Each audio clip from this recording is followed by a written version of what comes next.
আঞ্চলিক যোগাযোগ বিস্তৃত করার লক্ষ্যে ভারতের পাশাপাশি নেপাল ভুটানের সঙ্গেও রেল যোগাযোগ স্থাপনের বিষয়ে আলোচনা চলছে। এই তথ্য জানালেন পররাষ্ট্রমন্ত্রী হাসান মাহমুদ। বুধবার পররাষ্ট্র মন্ত্রণালয়ে সাংবাদিকদের সঙ্গে আলাপকালে এ কথা জানান তিনি।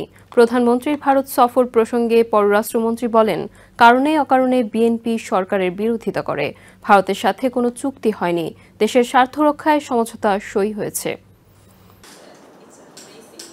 পররাষ্ট্র মন্ত্রণালয়ে বুধবার দুপুরে পররাষ্ট্রমন্ত্রী ডক্টর হাসান মাহমুদের সঙ্গে সাক্ষাৎ করেন বাংলাদেশে অবস্থানরত সুইডেনের বিদায়ী রাষ্ট্রদূত H.E. Alexandra Berg von Linde. বৈঠকে দুদেশের মধ্যে বাণিজ্য সম্প্রসারণ, জলবায়ু পরিবর্তন, প্রযুক্তি, রোহিঙ্গা ইস্যু সহ স্বার্থ সংশ্লিষ্ট বিভিন্ন বিষয়ে আলোচনা হয়।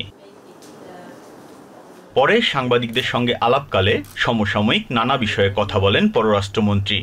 এক দেশ থেকে যখন আরেক দেশে চলে যাবেন বুঝতেও পারবেন না যে এক দেশ ফেলে এসছেন। ট্রেনে যদি ঘুমিয়ে থাকেন তাহলে দেখা যায় আপনি যেখানে যাচ্ছিলেন সেখানে নাকি আরেক জায়গায় অন্য দেশে চলে গেছেন। তো এই হচ্ছে বাস্তবতা।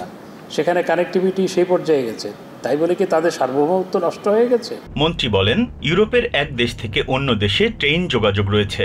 আঞ্চলিক যোগাযোগ বিস্তৃত করতে বাংলাদেশও পার্শ্ববর্তী দেশগুলোর সঙ্গে রেল যোগাযোগ স্থাপনে আগ্রহী। এতে দেশের সার্বভৌমত্বে কোনো আঘাত আসবে না। আমরা নেপাল ভুটানের সাথেও যাতে রেলে এবং গাড়িতে করে আমরা সরাসরি যেতে পারি সেই নিয়ে আলোচনা। শুধু ভারতের সাথে হচ্ছে তা নয়, আমরা রিজিওনালি যাতে আমরা সবাই কানেক্টিভিটি বাড়াতে পারি সে নিয়ে আলোচনা হচ্ছে। তিস্তা চুক্তির বিষয়ে মমতা ব্যানার্জির বক্তব্য ভারতের অভ্যন্তরীণ বিষয় উল্লেখ করে হাসান মাহমুদ বলেন, বিএনপি ক্ষমতায় থাকাকালে প্রতিবেশী দেশের সঙ্গে কোনো সম্পর্ক রাখেনি।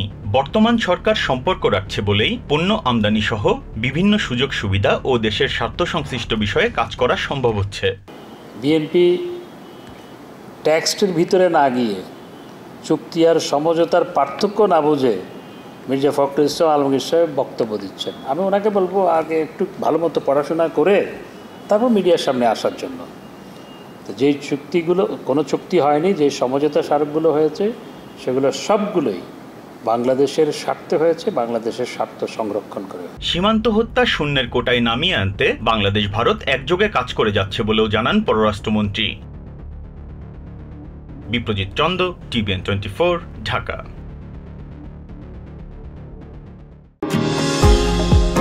নিউ ইয়র্ক থেকে সম্প্রচারিত TVN 24 টেলিভিশন বিশ্বজুড়ে বাঙালির কণ্ঠস্বর।